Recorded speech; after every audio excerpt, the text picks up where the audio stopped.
Okay. So for those of you that don't know me, my name's Debbie. I'm the regional manager of the Quad Cities. Wendy Bloomhoff and I have kind of taken over the role of developing this professional development opportunities for staff for 2019. So let me kind of explain the history of where this professional development opportunities came about. Ideally, and I'm going to pause because Wendy just walked in, so she'll be joining in just a minute. But ideally, the history behind this started probably a long time ago, but has come more to light within the past year, where we've had more discussions about incoming employees and what does our professional development plan look like when we're trying to recruit individuals. And as a level 2 in our organization, what opportunities are there to move to a senior level? And once I've been promoted to a senior level years ago, what can I do going forward to continue to mentor and develop those younger staff around me? So with a lot of those questions, and I'm going to ask everyone just to unmute yourself if you want to, and then if you have a question, just make sure you unmute.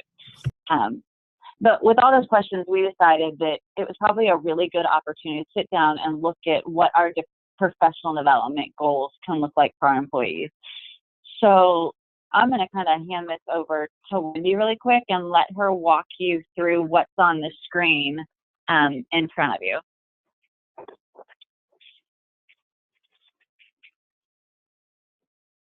Okay, basically what you're seeing on this first sheet is just going to be kind of the outline of what the professional development opportunities are, the purpose of it, and then how it's going to come into practice. So as you all know, when a therapist is hired on at Rock Valley, they're placed in a professional development level based on their prior experience and other credentials they have. And then basically what the PDO helps to determine is level maintenance or level growth. Determined by how many points they earn in each section. So therapists can choose at the beginning of the year that they want to maintain their current level, or if they're looking to advance, say, from level 2 to a level 3 therapist, they can look at what the requirements are for level 3, and that's what they would strive for during that year prior to that move to level 3. So basically what we're looking for is at the first quarterly review of this year, you guys are going to sit down with each therapist and looking at the needs of the clinic and also that person's personal professional goals, determine what is an agreed upon point expectation for each section, and also if the person is looking for level maintenance versus level growth. Then what we look for is that after this is set up during the first quarter on a quarterly, during the quarterly review process, then you would just sit down with that person, go over where they're at with their points for each level, see if anything needs to be adjusted or discussed based on where that therapist is during that time. This makes sure that by the time the annual review comes around, there aren't any surprises as far as not knowing what expectations were, and the therapist, both therapist and the clinic manager, not really knowing where that therapist is for the year. So the clinicians are going to be responsible for tracking their own points and providing the detail for their quarterly and annual review to justify those point attainments, and you'll see that on the spreadsheet that Debbie's going to pull up here in a minute. So, and one thing that we absolutely realize is there's no way we could possibly include everything that would come up as far as what's eligible for points in any given category. So we just ask that clinic managers use your discretion to determine if an unlisted activity falls within a certain section and allocate points adequately or appropriately. And we'll kind of go over maybe a couple examples of that. So we're going to skip the point level expectations here initially, and we'll come back to that. So is there any questions about just the general outline of it or kind of that process right now?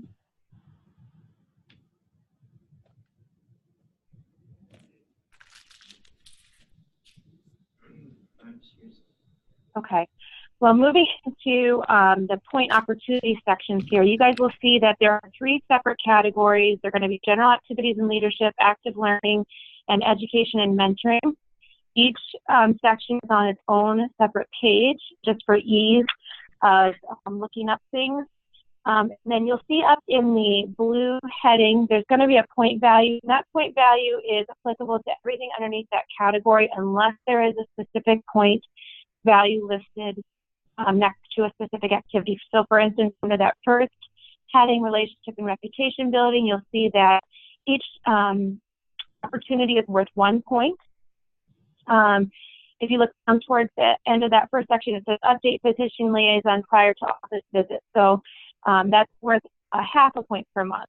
So it's not worth a full point. So that's just an example of where something might be a little bit different. You'll also see that there are max amount of points available in each section. And this was done intentionally. The idea being that we want to be fostering and helping to create well-rounded therapists and members of the community. So we're not looking for, we want therapists to be getting points in all of these categories and not, you know, really heavy in one category and not another. And that'll make more sense if we come back to the point level expectations for each level there. So I'm not going to read all these to you, obviously, but you guys can see there's a lot included under general activities and leadership, everything from what you guys do as far as relationship and reputation building, whether that's in the community or with a physician, being part of a committee team member or having a leadership role in the community, participating in events, whether it's Rock Valley or non-Rock Valley sponsored, all the way down through if you're participating in things like the gas gang, if you're a professional association position holder. And then down towards the end, I will kind of point out there is a specific clinic manager section. And you can see when we get back to the clinic, the point expectations, that clinic managers are expected to attain at least 5 points in this section. And that might be attending both spring and fall managers retreat and participating in the Christmas project. That would easily get you your 5 points. So there is a separate expectation for clinic managers, and that's where that information can be found. And then scrolling down to the active learning section, this is where you're going to find all of your participation in things like MedBridge. If you're doing some co-trading, if you are the mentee, not the mentor in this section, if you're being mentored by somebody else in your office, participation Rock U, this is where all your Con Ed hours would go. And then if you're working towards any sort of advanced certification or advanced degree, falls into this category as well. And then finally, education and mentoring section. This is where if you're the one being the mentor, this is where these hours would go and where you would get points in these sections. So this is more where you're seen as the leader, where you're the CI for a team, where you're mentoring a coworker, where you're leading journal clubs or presenting at some sort of invited presentation, or perhaps presenting at a university for a specific class. So that kind of breaks down those 3 categories. Are there any particular questions about just the layout of the 3 categories?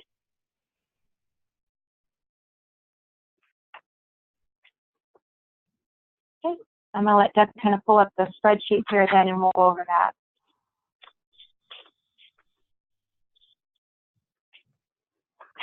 So what we're going to go over now is the way that your employees track their targets and what they've achieved. So Wendy already did a good job of talking about first quarter of 2019 is when we'd like this to start. Employees can watch this video because it'll be recorded and put on RockShare, and I can also email it to all the clinic managers as well. Or you can just sit down with them at the first quarterly review and talk to them. So everything that goes on this spreadsheet is truly eligible from January 1 of this year through next year. What you're going to do is you're going to sit down with your employees and you're going to talk to them about where they want to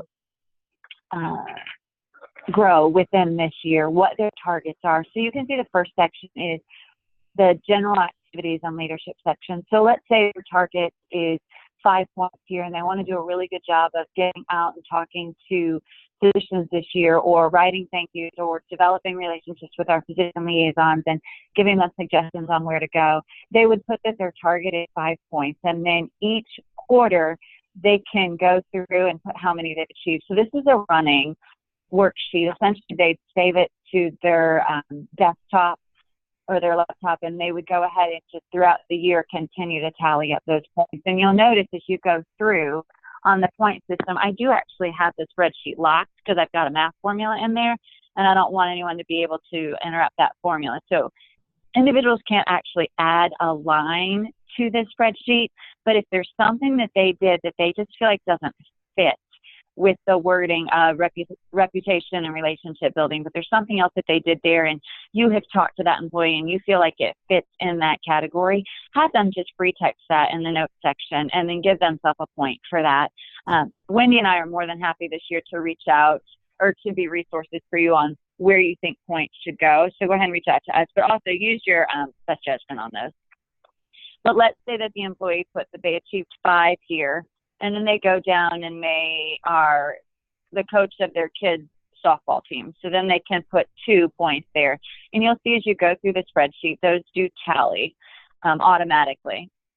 So this individual right now, let's say it's quarter 2 and they're at 5 points. So you would go through them each quarter and you would say, you know, your target here in this section is that you really wanted to get the max there. Let's say it was they wanted to start up something and they don't have any points there. You're going to have that conversation about what do I need to do to help you, or who do I need to connect you with to make sure that you get this done by the end of this year, or at least that you're starting that path for your long-term development. You can go down to the active learning section. This is where we talked about the case reviews and the journal clubs. Rock U is also on here, and I would let you know that each expert day is given 2 points for that, with a max of 8 points for Rock U. So any MedBridge articles or any MedBridge readings that they go over, those points actually, they don't get to double dip on that. If they've completed the Rock U, they get 8 points for that year. But any MedBridge articles or readings that they would have had to have done prior to that, they don't get points for that. That would be in addition to what they've done with the responsibilities at Rock U. And you can see where you've got Con Ed written down here. So what we would ask for you to do is give yourself 2 points for each day of Con Ed that you did, and you would just put in the notes section what you attended and what day. And part of the discussion on this isn't so that there's anyone out there that's micromanaging your professional growth, but it's so that you can track it. It makes it really easy. If you're someone who's, I think about Anna Perry and I were just talking the other day about her getting her recertification for the OCS. And this would be a really great way for you to be able to track this year after year, what you've done, which students you've taken, the students' names, what school they came from, the length of their stay at your clinic, and then your Con Ed training. It's just a really good form for you to keep track of that information. So let's say that this individual had went to a couple courses and they were 4 there, and then they got their OCS that year, and that's at 6 points. And since I mentioned OCS, I probably should say something about the certification. So you get points for the year of which you were certified. So if I was sitting down this year to take the test and get my OCS, and I had passed the test, I would put down the 6 points for this year. Now, next year, if I'm filling out my PDO, I don't get to put down those 6 points. We understand that all of the great things that you're doing towards keeping that recertification for the next period, you'll get credit for that with the point somewhere in this template. So you can see that this is tallying down here at the bottom. You may need to click on that. And then you go down to the education and mentoring section. It's the same thing. We did have a really good question from Kevin Kelly out in Geneseo about the mentoring piece. So Kevin manages a pretty small clinic. It's just him and Michelle out there. And one of the things that he mentioned was he's often reaching out to other managers within Rock Valley who want to know maybe how he grew his practice or what he's doing to reach out and develop relationships with physicians in the area. And he said, where do those points really fit? And our answer to that was that's the mentoring piece too. So the mentoring doesn't just have to be on clinical skills. If you as a manager are mentoring another manager on how to improve their practice, those would count here. And it does say per hour. So use your best judgment on that. We're not going to give a point for every 15 minutes or 2 points for every 45 minutes. So just use your best judgment on what your staff is doing here with their mentoring as well as yourself. So let's say this person got 12 points. That should roll down, and then as you continue to scroll down, you'll see the summary here. So this individual would have gotten 7 points in the total general leadership category, and then 10 in the active learning, and 12 in the total education mentoring, which is a total of 29 points. So if there's no questions, this is probably a really good time to hand it back to Wendy to let her talk to you about the point system and where we came up with those points at. So I'll open it up for questions just for a second, and we'll have plenty of time at the end as well.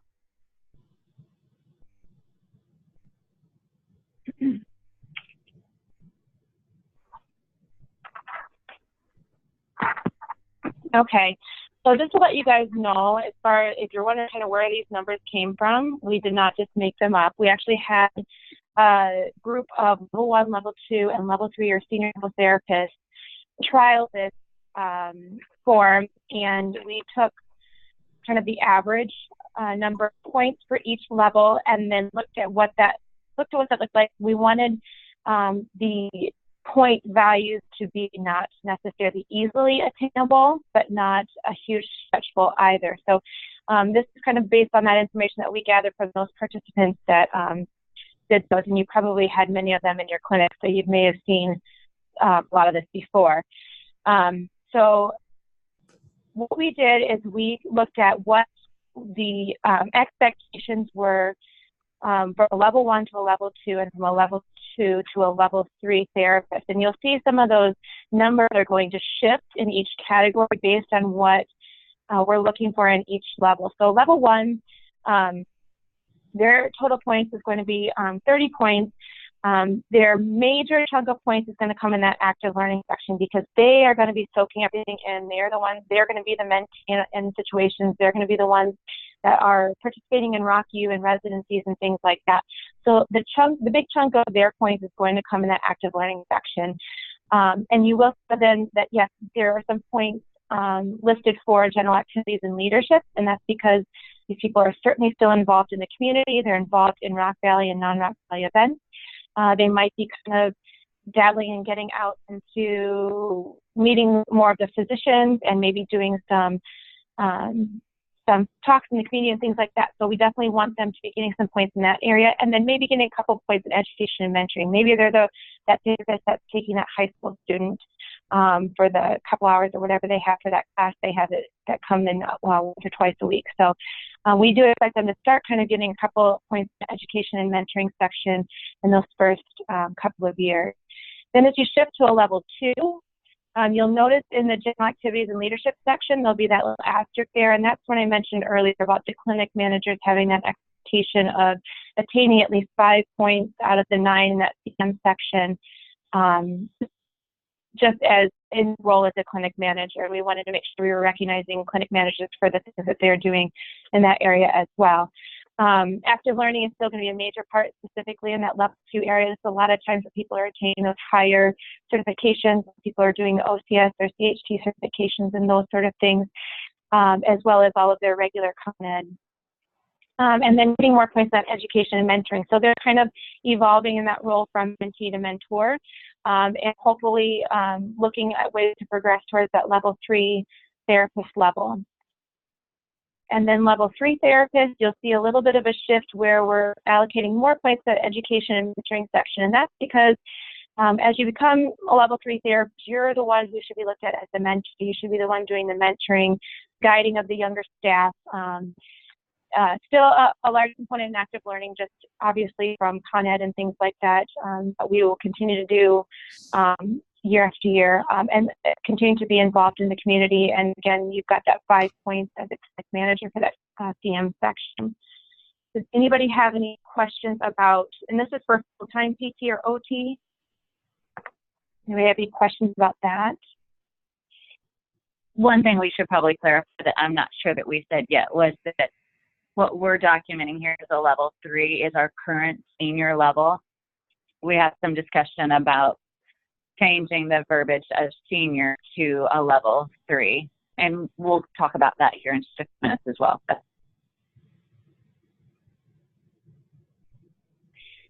Okay. The table below you'll see is for a full-time PTA or CODA.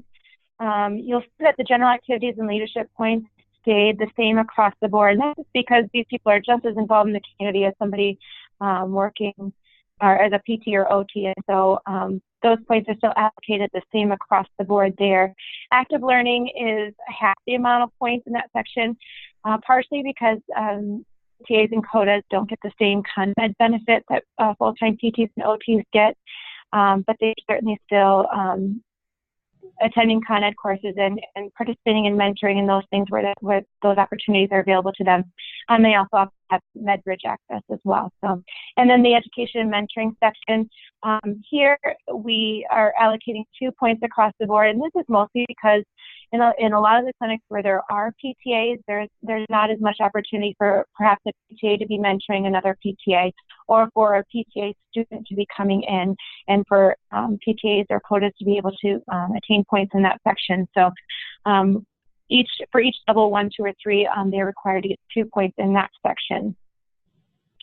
And then you'll see kind of the bullets down below, just kind of explain if you have a part-time employee. So just for simplicity's sake, point expectations are going to be prorated based on the number of hours worked per week. So example, if you have a level 1 physical therapist who's a 0.5 FTE, they basically will get half the points that a level 1 therapist is required to get. So 4 points in general activities and leadership, 10 points in active learning, and 1 point in education and mentoring for a total of 15 points. So any questions about the point level expectations at all, at any level? Or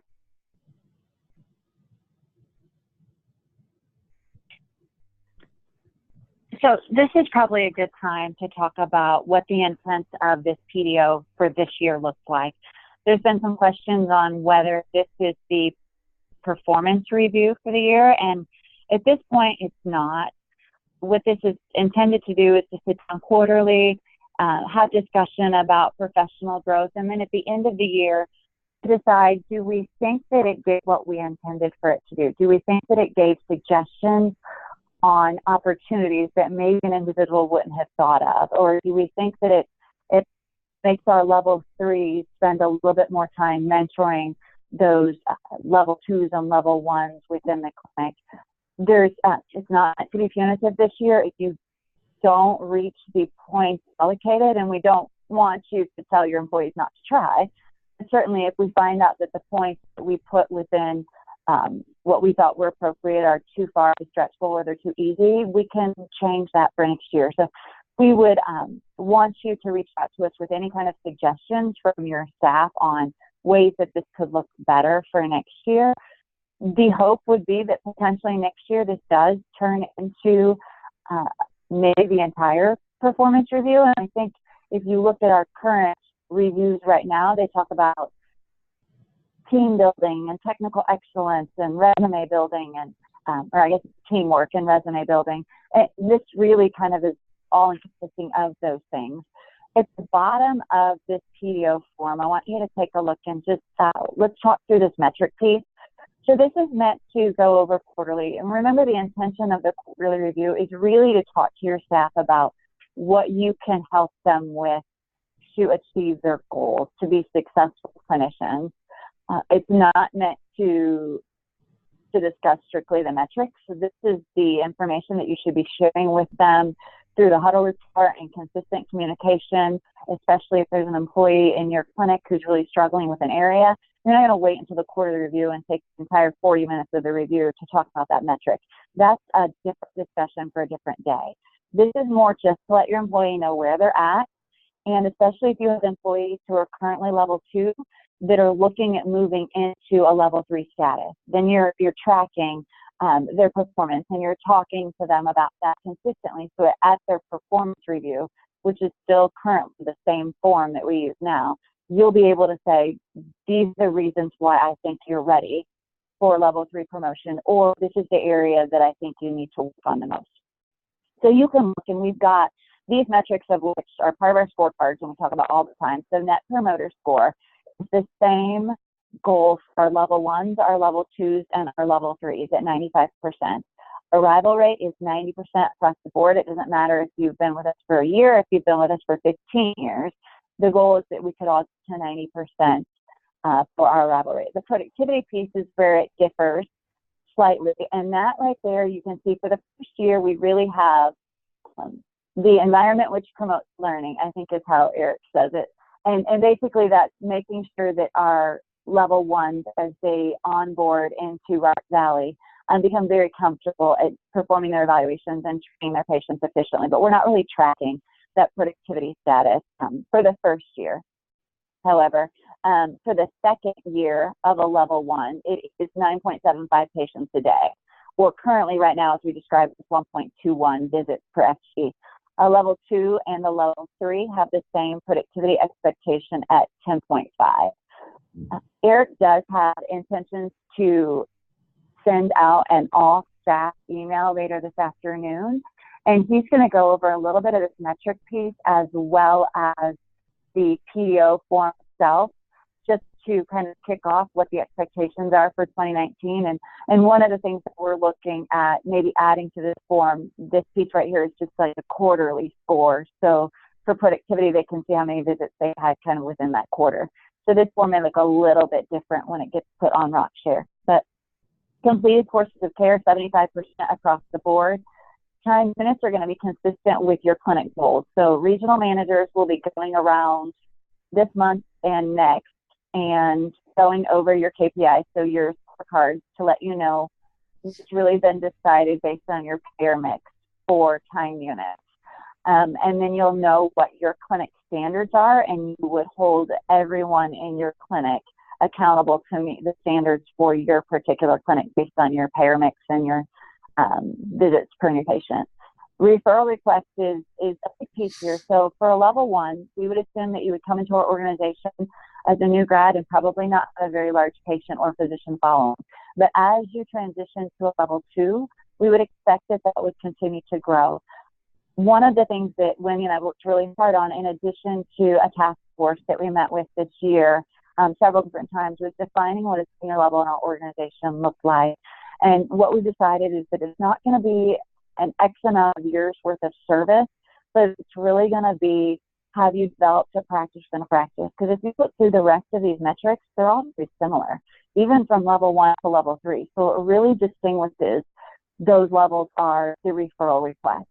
And so we would encourage managers to, if you have an employee whose referral request is 50% or darn close to that, that you're then looking through the remainder of the metrics. And are they close? Do you feel like they've done really well with their PDO that year? Do you feel like it's worthy of a conversation with your regional manager on promoting that individual? And we actually have an application form that we will share as well. I think the way that we're going to roll that out will be Wendy and I will meet with the regional managers and talk to them about what that form looks like, what the process looks like, and that's only from a level 2 to a level 3. Promotion from level 1 to level 2 will currently stay as is. After 2 years of service, you'll be promoted to a level 2 as long as the clinic manager feels that that's sufficient, that employee is deserving of that. But when, I'll meet with the regional managers and show them the application form, and then they can meet with the clinic managers, so all of you, just to kind of roll out what that looks like. But we're trying to make sure that the way that we expect development across the board and the way that we would expect our senior level therapists to give back to younger therapists looks the same. And we would like to make sure that the way that you're promoted in the team is the same way that you're promoted from a level 2 to a level 3 in Des Moines, and that there's no discrepancy on that, and that employees are given equal opportunities at all locations. So that's kind of this metric piece at the bottom, and managers can kind of do what they want with it. If you want to do a year-to-date, a rolling year tally on that, that's fine. If each quarter you want to complete this piece and give it to the employees so that they know where they're at, that's fine as well. So I feel like we've covered most of what we wanted to cover. So we're going to open it up for any and all questions and concerns.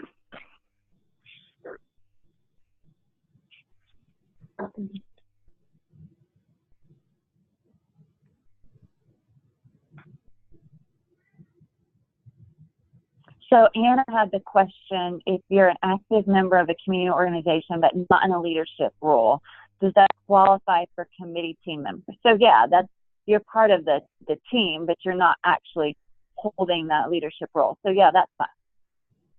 That's where it's different, where it says committee team member versus leadership role. So yeah, you get 1 point in that instance. Yeah, so like I look at line 20 where it says participation with religious affiliation or other community programs. So you would give yourself the 1 point. That's just like troop leader in community on line 25. Well, you don't just get 2 points if you're only a Boy Scout or a Girl Scout leader. I mean, this is if there's an organization, if it's Big Brothers and Big Sisters or whatever that looks like, use your best judgment. That would fit for those 2 points as well.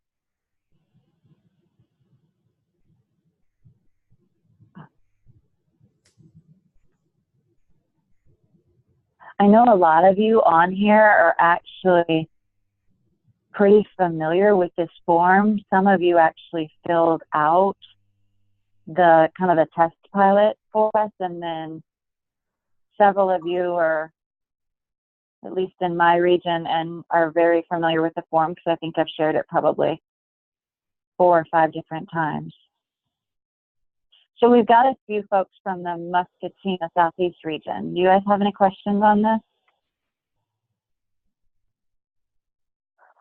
Mike Wright has a question. Are only level 3 staff members going to be considered for clinic manager positions? And the answer is no.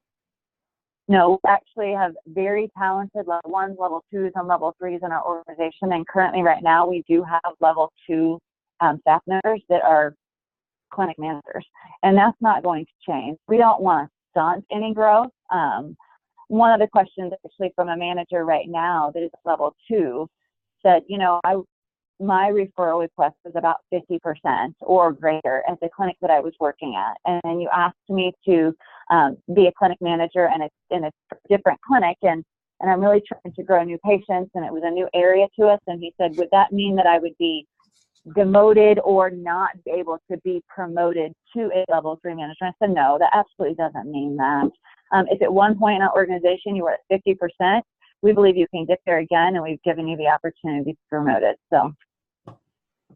And Nick had a question, or just a kind of a clarification, that the expectation is that this to be filled out on a regular basis and discussed at quarterly meetings, not just filled out in the quarterly review. Exactly. The employee is responsible for keeping track of this. It's like a CV. You know, they're responsible for keeping this up to date to share with their clinic manager at those quarterly reviews. So it is each therapist's responsibility to keep it as a working document.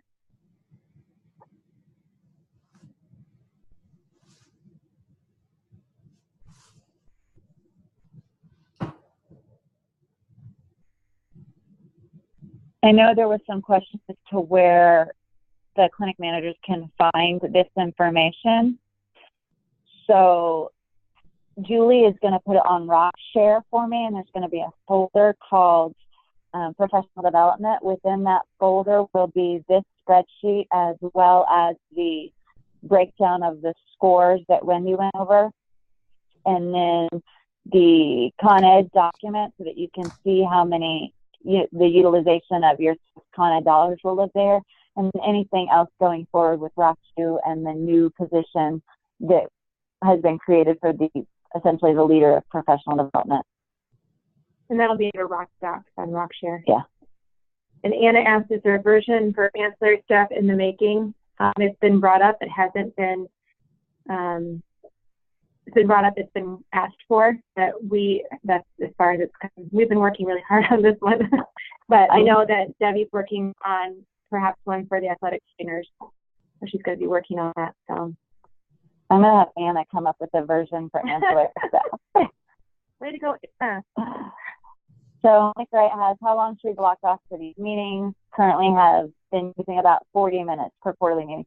So I would say you do what you think you need to do it justice. You certainly want to be able to have these conversations with employees. It really should not take very long. Your intent is not to go through and count up their points. It's going to auto-populate for you. It's more just to make sure that they're on track, that they don't have any questions, that you don't need to send them over to another resource, that you feel like you can help foster their growth, that you can give them some suggestions if They said that we're going to have a target of 5 in the relationship and reputation building piece, which is in the part where they're interacting with the physicians and the physician liaison. You feel like they haven't done a good job there. Maybe you're making some suggestions and some connections for them there. So if 40 minutes is what you need to do a good job with that, I would say absolutely. If you can do it in 20 and you feel like you give it justice and your employees are proud of what the time you spent, that's fine too.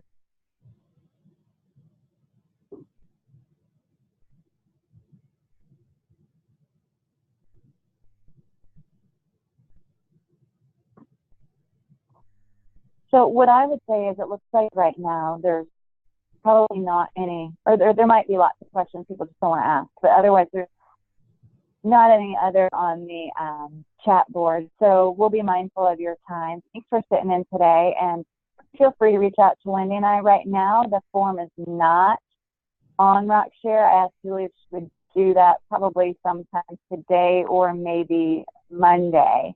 So you can be looking out for it then, and I would have you go ahead and roll this out to your staff as early as Sunday morning. Some of you, I think, have already actually used some of the forms and started having conversations. So you don't need to wait for anything. Go ahead and start passing these out. They're going to want an electronic copy, obviously, so that they can just keep track of it as the year goes on. So thank you to everyone. Reach out if you have questions, okay? Thanks, guys. Thank you.